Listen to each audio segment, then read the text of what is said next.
to Ship It Anyway, the show from Hero Devs that's part game show and part conversation. Two guests will compete in a series of games about real tech quirks, fails, and features, with hot takes in between about those times in life when things might not be perfect, but sometimes you just have to ship them anyway. I'm your host, Wendy Hurst. Today I've invited two guests from Hero Devs to compete for the winning title. In one corner we have Angela Robertson, who joins us from New Jersey today. She's a billing operations specialist at Hero Devs with a background that spans paralegal work, health and welfare, and all things account receivable. She brings a calm, methodical presence to the fast-moving world of tech. She's also an unofficial certified beekeeper, unofficial only because she's never turned in the paperwork. But the bees don't seem to mind. Welcome to the show, Angela.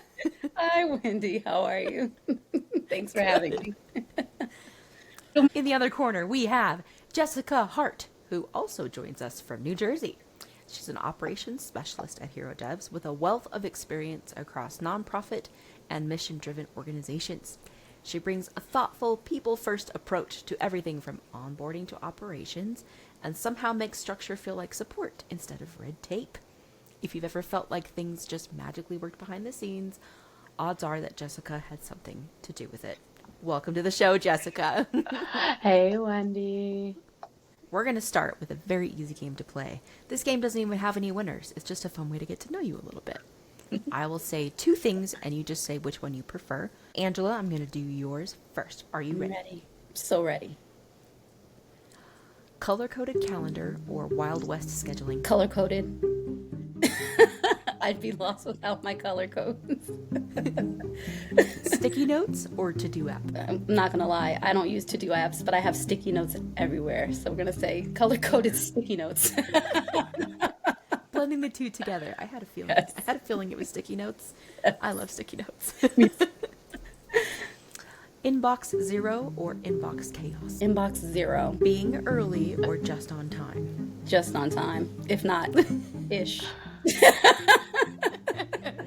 You get there when you get there. When I get there.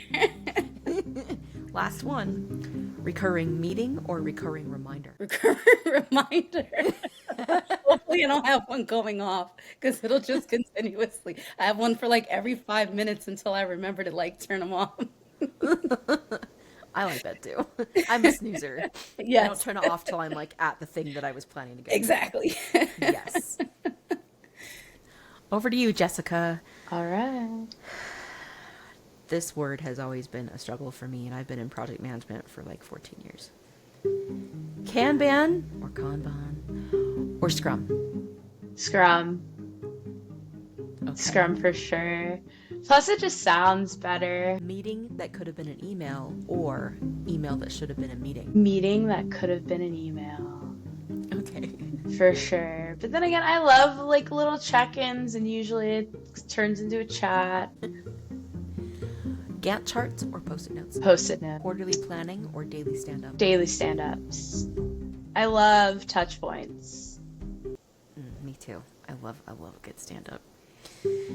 Career ladder or jungle gym? Jungle gym. Because, like, things don't always go as planned, and you become interested in different things in life, and it's not always, like, going straight up. Like, a little bit of sand pit, too, or, like, sandbox, and then we got back up. Okay. I like it.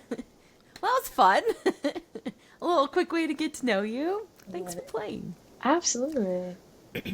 So now I'd like to talk a little bit about your work experience. Tell me a little bit about what you did before you came to Hero Devs. I initially was a part of a nonprofit that focused on affordable housing and community development. I found it very interesting to bring people into this field, and I used to recruit for college students that wanted to be a part of community development. Really like the aspect of recruiting and just like getting folks to where they wanted to be. And I joined another organization that focused on DEI recruitment. They created a platform that helped folks gain access to roles that they normally wouldn't necessarily have had. Something like a LinkedIn, but more focused to Latinx, Native American, and Black people. So there, I focused mainly on HR, which really got my wheels turning and loving like processes and creating just following the rules, I guess you can say. I'm a big rule follower with a little bit of wiggle room. And after that, my going back to like the sand pit thing, I had a year off. I got laid off, unfortunately, but I made it back up to the. We're back in the jungle gym now, where I came to Hero Devs. Great. You mentioned that you have a degree in sustainability. Tell me more about that. Yes, so I mainly focused on policy, so I wanted to be around my rule-loving self. Just looking at ways that we can protect the things that, I mean, need protection in terms of natural resources and making sure of clean energy and just learning how exactly to speak with legislators in order to make those things happen, advocate on the behalf of things that can't advocate for themselves. And yeah, it was definitely a great experience throughout college when like I could be taking samples in the woods. I actually went to a school in New Jersey in the Pine Barrens. So we would be doing that one class, but then my next class I would be talking about like the economics of the environment. So it was a very well-rounded education. I still use kind of principles of it today, but no, I'm not currently in the woods like I thought I would be. That's a great way to bring it full circle. How about you, Angela? Tell me a little bit about what you did before you came to Hero Dev. I started off as a benefits administrator. I worked my way up to being a supervisor, and I thought that that was the role that I wanted to go.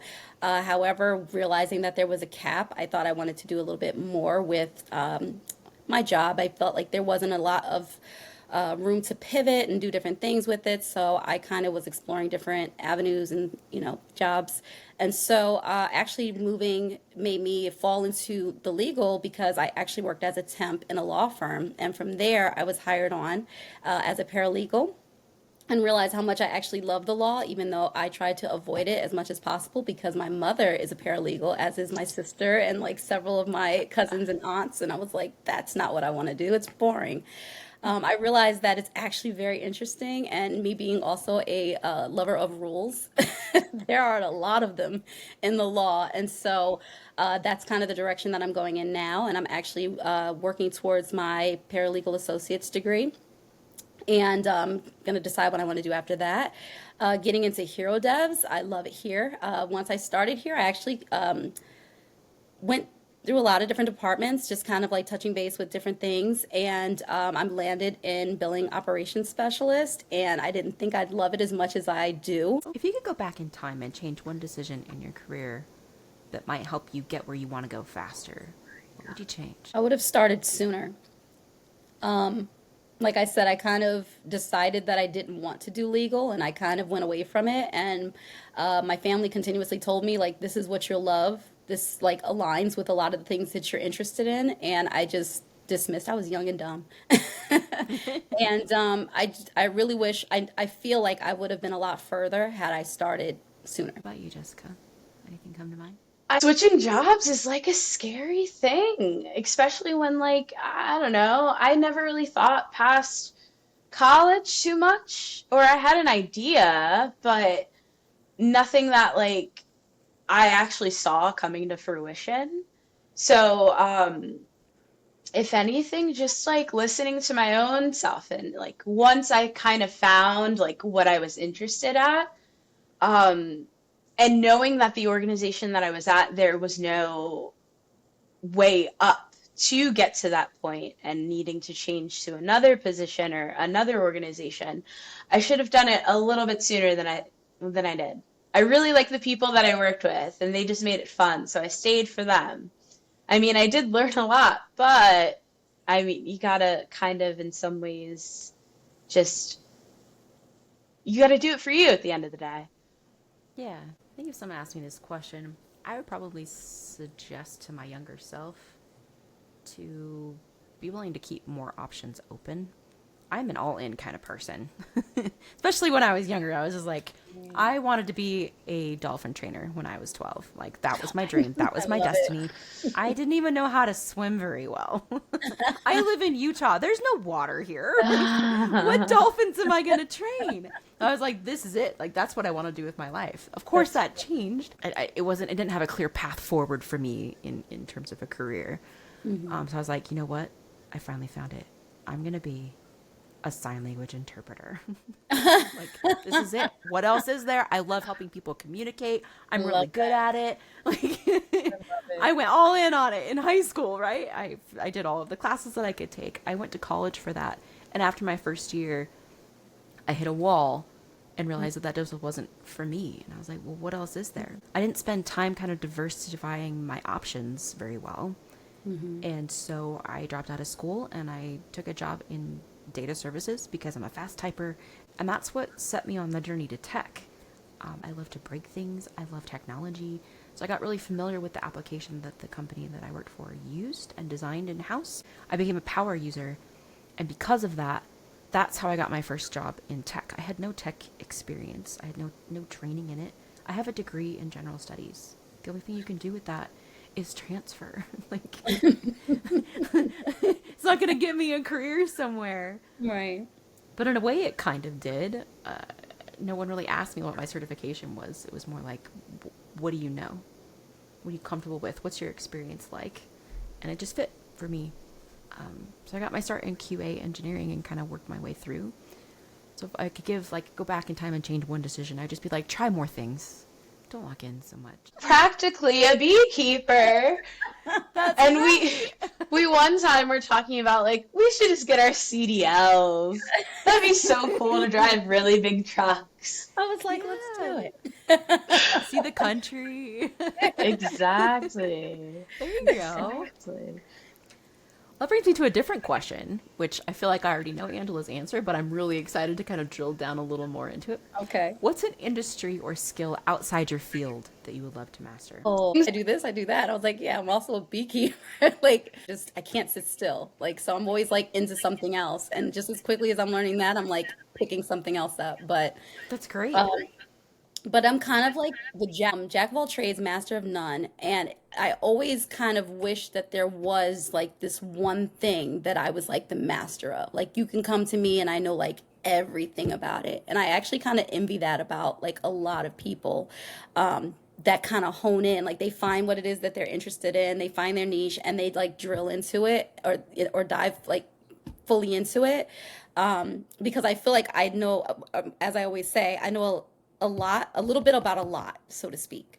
And so I don't know, as far as like one thing that I'd like to master, I don't even know what I'd answer for that. Too many things. It's too many All the things. things. All the things. I'm with you. I'm with you. I have a lot of hobbies. Awesome. Not necessarily unrealistic, but I would love to be the next Caesar, like Milan. Like I love dogs. I dog sit a Mm. lot.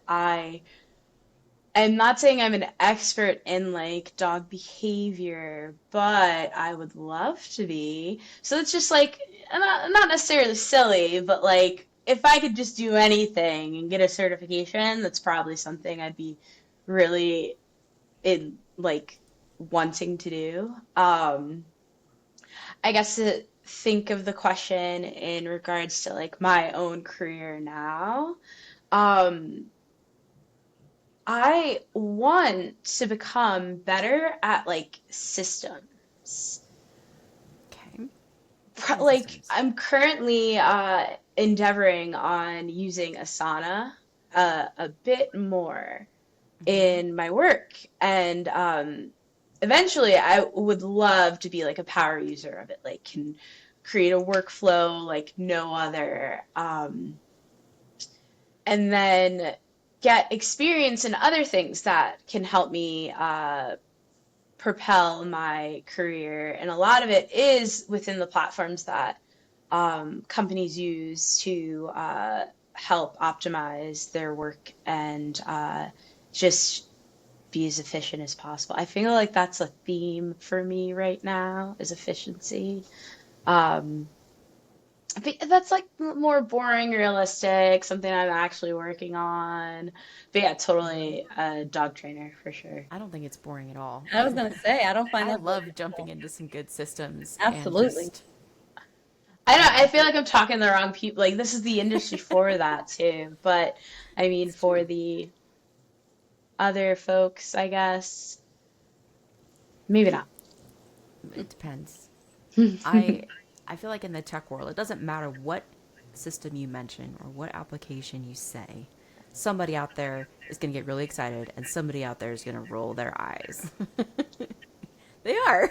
I am sure that a listener just now heard the word Asana and there were a lot of different I responses inside. know, because I used to love Monday.com until I Hmm. came here and started using Asana, and yeah, it's a bit different. I mean, in some ways they're all kind of the same, but Some things different. do better than others. Mm-hmm.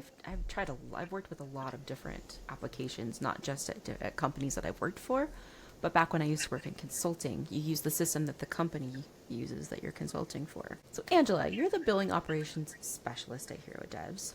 Hmm. What's one misconception people might have about your job? Um, the amount of time it takes to invoice or to do vendor onboarding and things of that nature. Um, I think when people say like something gets sent to me and I have to just like fill out this thing online to get the vendor onboarding thing so we can get paid, like that's quick. Sometimes they can take hours trying to figure out how to get logged in, to figure out how we need to upload certain information, answering questions. Some of the questions that I have to answer don't even pertain to me and my department. I have to then pass it on to another department to have it completed. And, like I said, that can take some days sometimes, depending on what the other department's queue is. But then there's also issues where there may be some type of a technical issue. That's when it can really take some time. So, What's something that you wish people knew about your job? That it's very broad, or at least in my experience, and I do appreciate that because I like to touch many things. I don't want to be in any way siloed. I like to work on multiple projects. Um, but one day you can be like just heavy into spreadsheets. Other days it's speaking with your employees or the employees of your company and finding ways to help them as best as you can. Um, Other days it's just I'm finding what I can do to be most helpful. I'm kind of just like creating work for myself. So it's just very broad and but it fits under like an umbrella of just propelling the company forward and helping folks be the best that they can at the work that they do. That's a great. We're going to take a quick word about what we do. Over to me. This episode was brought to you by Hero Devs. It takes longer to migrate than it takes for open source software to reach end of life. Hero Devs to the rescue! Our never-ending support keeps deprecated open source software secure and compliant with SOC 2, FedRAMP, PCI, and HIPAA. Join the over 800 clients who trust Hero Devs to keep their legacy code running smoothly long after official support ends. Now, end of life doesn't have to mean end of the road. Visit HeroDevs.com to learn more. And back to me! Welcome back to Ship It Anyway. Our next game is called What Could Go Wrong? Processes are supposed to make things run smoothly, but sometimes they're like duct tape over a leaky pipe instead. And when short-term solutions are used for long-term problems, it's easy to skip the part where someone stops to ask, what could go wrong? This game is about the unexpected results of design decisions. I will present a real-world tech situation that went awry, and each contestant will guess which one of the results actually happened. Each correct answer earns 1 point.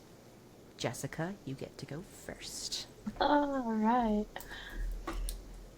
Jessica, here we go. Number 1. An autonomous vehicle company began testing its robo-taxis on public roads. What unexpected issue did they encounter? Was it A, the vesicles? That's not even a word. Was it A, the vehicles refused to stop at red lights? B, the cars would stall in the middle of streets, blocking traffic? Or C, the vehicles exceeded speed limits in school zones? I'm gonna say B. The answer is B, the cars would stall in the middle of the street. Fantastic. In 2023, Cruise's autonomous vehicles in San Francisco experienced situations where they became immobilized and obstructed traffic. Question number 2. A state invested heavily in hydrogen fueling stations to promote clean energy vehicles. What problem arose with this initiative? Was it A, the stations were incompatible with most hydrogen vehicles? Can you imagine? B, a supplier provided faulty equipment leading to station closures? C, the hydrogen fuel was found to be environmentally harmful.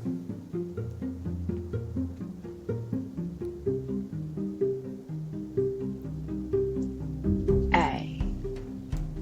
The incompatible with most hydrogen vehicles? Incorrect. The answer was B. A supplier provided faulty equipment. Oh, wow. I had a tricky feeling. one. I didn't think that it was gonna be another B, and I wanted it to diversify. Thinking like a true test taker. Yes. This one also happened in California. Hydrogen fueling stations supplied by Norwegian company Nel Asa? I don't know how to pronounce it. I'm not Norwegian. All due respect, I apologize for saying the name wrong. They just faced operational issues, and it shut down lots of their stuff. All right. You've got 1 point. Angela, over to you. Are you ready? I'm ready. Question number 1. Okay. Researchers studied how disinformation could impact energy consumption. What did they find? Was it A, disinformation had no measurable effect on energy usage? B, fake discount notifications could lead to synchronized energy use and potential blackouts? Or C, consumers became more skeptical and reduced energy consumption overall? C. Incorrect. The answer is B, fake I discount had a notifications. feeling. Another B. I had a feeling it was B. I was like, no, let's just have hope for people that I didn't plan it this way, I promise. That's so funny. Question number 2. All right. A major smartphone manufacturer released a new model that faced critical issues. What happened? Was it A, the phone software deleted user data unexpectedly? B, the device's batteries overheated and caught fire? Or C, the screen display malfunctioned in high temperatures? It sounds like all things that have happened to my phone. Let's see. Let me think about that. I'll give you a hint. It's from 2016. I want to say, is it C? Incorrect. It's B, isn't it? The answer was B. I was gonna say C. I was like, it's not possible that it could be You B. don't want to think. I don't want to say B, and I knew it was B. Oh man, I'm sorry. it's okay. In 2016, it was Samsung's Galaxy Note 7 that was recalled due to battery defects that caused I remember fire. that. I remember that. And I had a remember feeling too. that was it. But then I also know my iPhone like decides it doesn't want to work when it gets really hot. So That's like if I right. leave it on, so. Oh, So for this round, Jessica with 1 point is the winner. She gets to go first in our next game. We've talked a lot about what you do and how you do it, but now I want to talk about what you think it takes to do well when things get messy, whether it's managing teams or fixing a process or just keeping your cool when everyone's looking to you for answers. I want to talk about what it takes to be the calm in the chaos. What do you think makes someone good at keeping operations glued together? communication, I think, is one. And I think that that's one of the reasons why we're so good in the operations team is that I think we have a really good amount of communication. If I have questions or if I'm uncertain, I don't feel uncomfortable like going to someone and saying, hey, I have a question. If you have a lack of communication, it's just, it kind of falls apart. What do you think, Jessica?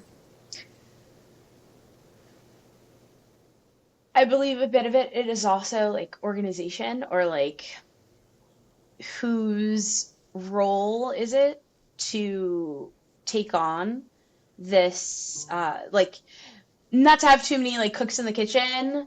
It's like, all right, well, even though we're a team, or we are a team, so like this is your responsibility, this is your responsibility. If you need to back up this person on the team, you know like the process that they follow, just in case you need to step in. So if anyone, goodness forbid, or not even like if someone's like on vacation, like it's just seamless that we're able to pick up what they need us to cover because we're more than aware of how to follow said process, or folks know that they can reach out to any one of us on the team when someone else is absent. I like that. I think maybe one more I would put in there is what you talked about earlier, Jessica, which is system awareness. Even if you're not an admin of all of the applications, you don't know like every single detail of every system that you have at your disposal. Knowing what your options are, I think helps plan your process or plan out something that you want to accomplish by thinking of as many ways that it can work for everybody as possible. How do you help other people stay calm when sometimes things are running off track? Just being confident that everything's going to be okay. That, I mean, if things definitely get difficult, that like we're all here as a team working on it and trying to figure out the solutions around the problem. Um, Sir, what do you think, Angela? I agree with that. And even just being sounding boards for people, sometimes it may just require like someone just to hear you out because I think out loud. And sometimes I need to be able to just say it to somebody and then it gets my wheels turning. It does help. There's a concept in tech that I didn't learn about until I came to Hero Devs called rubber ducking. And when someone said it to me the first time, I had to look it up to make sure that it was like HR appropriate. That's why there's ducks back here. The concept of rubber ducking is that you can solve your own problem by talking to an inanimate object, talking through your problem. You can find solutions that maybe you couldn't find when you were just thinking about it in your mind. And it doesn't have to be a rubber duck or an inanimate object. It can be a person. I talk to people who don't know what I'm talking about all the time, just with their permission, as a way to to work through a problem, whether it's a presentation I'm working on for a client or something that's internal. Talking to someone who has no idea what I'm talking about can actually be really helpful. Have to get me a rubber duck. How do you stay grounded when you're juggling so many tasks and people and last minute fires? Recently, it's how I start my day. I've been taking a nice morning walk when the weather permits. That's been amazing. Also helps me to gain those steps needed to win this challenge for a while. But oh, I could have been doing more, but I'm proud of what I've already accomplished. But I don't know. It's just that those moments in the morning, I get in front of my computer and just take time to clear my head. What about you, Angela? How do you stay grounded when you're juggling so much stuff? I have to get all of my kids off to school, but I always try to make sure that I get them off with enough time that I just have like 30 minutes to myself. And that's my 30 minutes. And I do whatever I need to do in that 30 minutes. If it means that I need to like straighten up my house really fast because I can't think well in clutter. And then I also reset my desk. So I will come in here, and if I have like coffee cups, leftover water bottles, that's not always the case. I don't drink enough water, but water bottles. If I have to organize my post-its that I've written throughout the day, if I have to like move a plate, or if I need to like if I have papers, because I'm always writing like my little to-do list or things that I need to do. So I'll reset my desk before I log into work, and that kind of helps me get grounded because it lets me just like I'm getting like a clear space. So How do you handle being the person that everyone relies on without burning out? well, I don't go in thinking like I'm going to do all my emails and all my invoicing that's going to get done today and all my collections, I'm going to have everything done. It's like, no, this is what I can accomplish today. And I make my list and I said, I'm going to touch on these things today, and whatever I don't get to today, I get to tomorrow. When I have people coming in, like I need this done, great. I'll take care of that for you.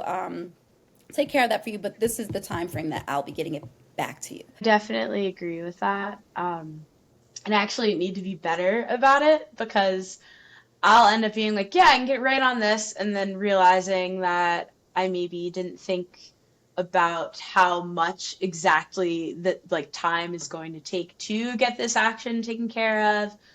It sounded so simple when the person was saying it, but as I'm like problem solving it, it's like, whoa, this has turned into something even greater. Sometimes it's in my nature to worry that I'm going to forget it. So if I don't do it right now, I will forget to do this thing and it's going to fall through the cracks. And that's definitely not what I want. I always have 2 notes that are going at all times, whether it's at work or anywhere else, where I'll be like taking the notes of the things. I'm like, oh no, I need to make sure that I start the laundry. I just make a quick like to-do list and it gets out of my mind on the paper in a way that satisfies my brain. I'm not going to forget it because I wrote it down and now I can concentrate on the thing that matters right now. When everything feels urgent, how do you decide what really matters? I try to decipher, is it really urgent? If it's something that's going to disrupt like the flow of something else happening, I will try to like jump on that first. If it's something that's like it can wait, it's not gonna like mess anything up, then it's second level urgency. I like Mine, the way I prioritize is basically like if someone's handing me something, I ask them like, well, what is the timeline that you think? We want to set expectations. We want to make sure we have boundaries. Now that we've talked about what y'all know best, we're ready to play our final game of the show called Not My Job. I'm going to ask you 2 questions that have nothing to do with your job or in the real world or anything that we have talked about today, and everything to do with what you know about ancient office tools. Okay. Love I worked in an as- office once. Right? Remember the good old days? phones and all that good stuff. Remember that commute? Jessica, as your reward for being the leader, you get to go first. Are you ready? Sounds good. Okay. Question number 1. What writing instrument did ancient Egyptian scribes commonly use in place of pens? Was it A, a feather quill, B, a stylus made of bronze, or C, a reed brush? I'll say reed brush. We had the Nile. Papyrus was also what they wrote on, probably. That is correct! Egyptian scribes used cut reeds dipped in ink to write on papyrus. The reed brush was their version of a ballpoint pen. It was just a lot messier. Question number 2. Before paper was common, what material did ancient Romans use for quick note-taking? Was it A, bark and charcoal, B, wax tablets and a stylus, or C, pieces of linen soaked in ink? Wax tablet. That is correct! Did I also tell you I'm good at trivia? Romans used wooden tablets coated in wax. They would inscribe notes with a stylus and later smooth out the wax to reuse it like an old whiteboard. Well done. 2 for 2. You have a Nice. total of 3 right now. Angela, Gonna forget that road band. you're up next. Question number 1. Which of these was the ancient version of delete or undo in a Roman office? Was it A, small flame used to burn parchment, B, the flat end of a stylus, or C, a damp sponge carried on the belt? Flat end of the stylus. Is it B? That is correct! I went with B. Styluses had a pointed end for writing and a flat end for smoothing the wax, which would erase the message, like Control Z Roman edition. Nice. Like that. Yeah. Question number 2. In medieval scriptoria, what tool did scribes use to keep their writing straight on unlined parchment? Was it A, a chalk ruler, B, a hand-cut stencil, or C, a piece of lead or stylus for scoring lines? C. The answer is C! We did it! A piece of lead or stylus for scoring lines. Scribes would lightly score guidelines using their stylus or a piece of lead to keep their writing tidy. That's all the questions! Nice. And the winner today, Jessica has 3, Angela has 2. Jessica is the winner! Yay! That's all for this episode of Ship It Anyway. Big thanks to Angela and Jessica for playing along and sharing their insights. If you enjoyed this episode, you can find more entertaining tech content from Hero Devs on LinkedIn, X.com, YouTube, and anywhere podcasts are available. We'll see you next time.